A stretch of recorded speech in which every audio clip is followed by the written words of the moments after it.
ketar atuk rirok sengsara surprise Yesu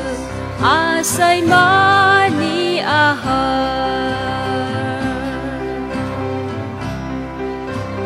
sengsar joto sumso tong mani bo phai sương nó sumso đi phiêu khá tương người rửa cho man khá tao bọc sương sar rộp asal cứ tăng man mani và gửi cứ lâm si đi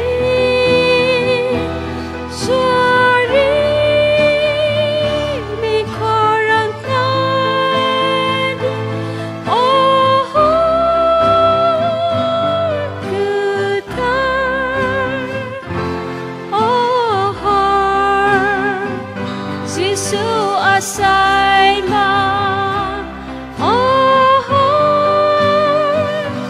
cứ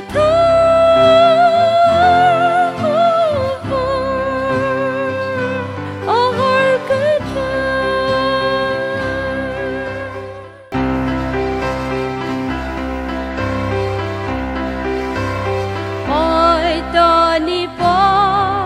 or bai lam phu nong tương người gì su ni ta ni phải cả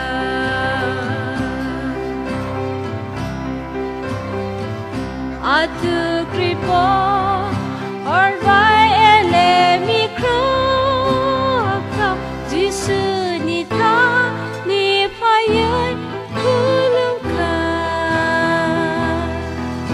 ka tương người rửa cho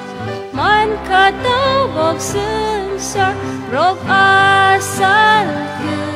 tăng man mani